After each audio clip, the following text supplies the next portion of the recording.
kitty, kitty, kitty," Olive whispered more loudly.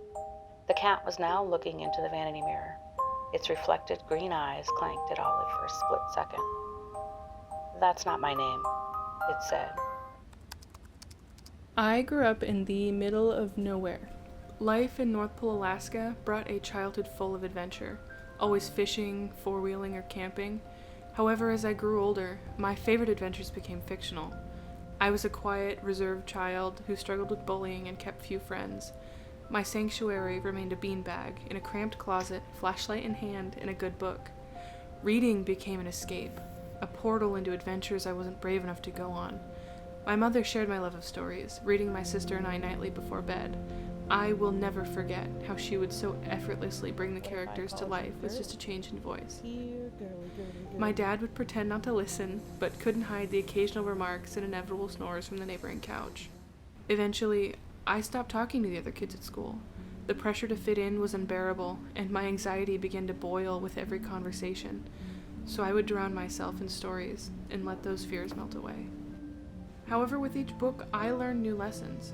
Loyalty to family, blood or otherwise, the importance of curiosity, the strength in resilience, all from the safety of a blanket. I would read late into the night, stowing books between the mattress and wall like a golden hoard at the echo of footsteps in the hallway.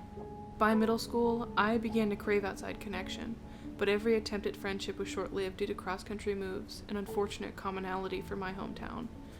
I turned back to books to fill the void, but the stories had lost their weight, and felt like just another thing to compare myself to. As I began high school, I completely stopped reading for enjoyment. The endless analysis, mountainous essays, and extreme pressure to extract a meaning from stories that were meant to be felt and not dissected sucked every ounce of joy from the medium. I became consumed by my anxiety, distancing myself from everything that brought me joy.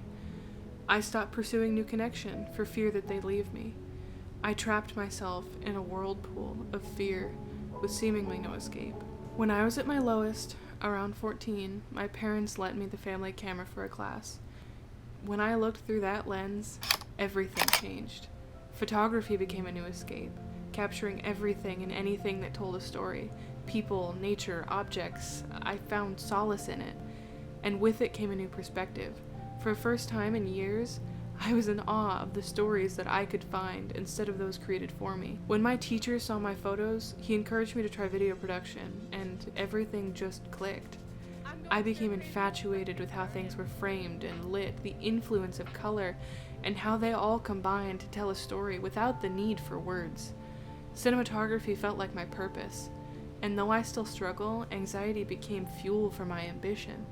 Every shot I capture holds a piece of myself and of my story. I think it allowed you to give yourself your own inside perspective because you spent more time solitary, and I think that allowed you to kind of sit back and watch and be more aware, and really pay attention to those certain details. It gave you a place to release, a place to calm, an environment that was your own. After high school, I found myself at a small community college in Arizona with a great group who shared my goals. We only made 3 short films before I transferred to Full Sail, where I am now, learning more than I could have ever thought possible.